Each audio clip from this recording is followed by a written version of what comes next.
Bonjour à tous, me revoici pour parler soft skills. Donc c'est Jérôme Waro et je vais partager dans cette vidéo les enseignements que j'ai transmis dans la session de coaching collectif que j'ai donné cette fois-ci à des clients. Si vous êtes intéressé par les soft skills, vous pouvez aller sur jérôme-waro.com. Le lien est dans le descriptif de cette vidéo. Pour en savoir plus, le prochain cours sera sur Serena Williams et comment s'inspirer d'elle pour booster notre mindset. Et aujourd'hui, justement, dans ce cours, j'ai parlé de mindset. Voilà, donc c'était un cours que j'ai animé pour une école de commerce. Et justement, on a parlé d'efficacité, de productivité et d'efficience. Et avant de partager des techniques et des astuces, donc ça j'en ai plein, j'ai parlé pas mal de psychologie et de mindset. Et justement, j'aimerais les partager avec vous parce que dans ces discussions, je me suis rendu compte qu'il y a 4 environnements. 4 environnements qui servent de piliers à l'efficacité et à la productivité. Si vous n'avez pas intégré ou entretenu ou pris soin de ces différents environnements, et bien même malgré tous les outils de productivité, d'efficacité que vous allez mettre en place, vous n'allez pas obtenir les résultats que vous souhaitez. Donc c'est quoi ces 4 environnements auxquels je fais référence? Donc il y a tout d'abord l'environnement temporel. L'environnement temporel, oui, si par exemple vous avez 1 an pour remplir une mission, pour réaliser un projet, eh bien selon la loi de Parkinson, vous allez prendre 1 an pour y arriver. Et c'est comme ça que finalement on se rend compte on tombe dans le piège de la procrastination parce qu'on se dit on a 1 an, on a plein de temps, il n'y a pas d'urgence. Donc on attend, premier mois, deuxième mois, troisième mois, on avance un petit peu au bout du 4e mois parce on culpabilise, mais après on dit on a encore 6 mois, donc on a plein de temps. Donc au final on se rend compte que au lieu de prendre 1 an pour réaliser le projet, on va prendre par exemple 1 mois parce que c'est le dernier mois et là on a la sensation d'urgence à ce moment-là. Et donc ça c'est la loi de Parkinson qui dit qu'on utilise tout le temps qui nous est imparti pour remplir une mission ou réaliser un projet.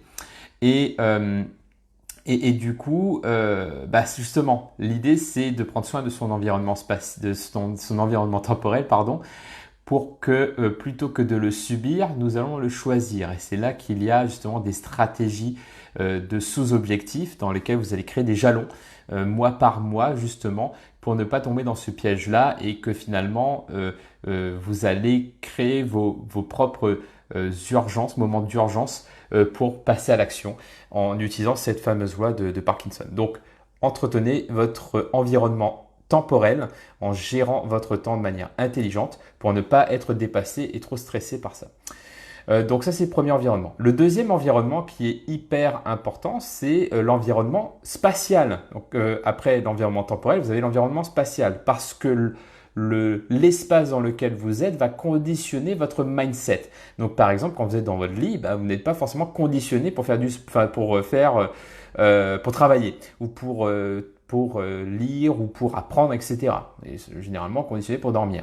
Donc si vous êtes dans la cuisine, c'est pas forcément le meilleur lieu pour être productif non plus. Donc créez un lieu dédier un lieu pour chaque mindset, pour chaque mode de fonctionnement, pour que cela vous aide dans vos projets. Donc par exemple, comme je l'explique pour ma préparation au championnat du monde de lecture rapide et mind mapping, pour conditionner mes avancées, je me suis créé, j'ai choisi donc le parti pris de m'entraîner dans un café pour être conditionné par ça. Donc j'ai créé mon environnement pour vraiment passer à l'action. Ensuite, en plus de l'environnement temporel, il y a l'environnement mental. Parce que oui, les phrases que vous affirmez dans votre tête vont conditionner votre mindset et du coup va conditionner vos décisions, vos actions et vos résultats. Donc plutôt que de vous dire je vais pas arriver ou de toute façon je vais procrastiner, ça sert à rien, plutôt que de dire ça, dites je vais profiter pour progresser. Je vais avancer petit à petit pour m'améliorer. Et donc créez-vous un environnement mental propice pour avancer dans vos projets. Et enfin, il y a du coup l'environnement social et relationnel. Donc faites en sorte que vous soyez bien entouré pour remplir vos projets et pour avancer. Donc voilà ce que je voulais partager avec vous. Et pour cela, il suffit donc tout simplement pour l'environnement social, essayez de vous créer des petits groupes dédiés par rapport à justement des modes de fonctionnement. Par exemple, moi j'ai mon groupe d'entraide pour le boulot, mon groupe de soutien pour mes amis, pour le perso, etc.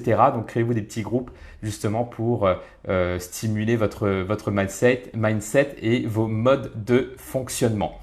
Donc voilà ce que je voulais partager avec vous, ces 4 différents environnements qui vous permettent d'être plus productif et efficace, ou l'inverse, parce que vous l'aurez compris, si vous ne prenez pas soin de ces 4 environnements, eh bien, même si vous allez utiliser des outils, eh bien, vous n'allez pas forcément avoir des bons résultats.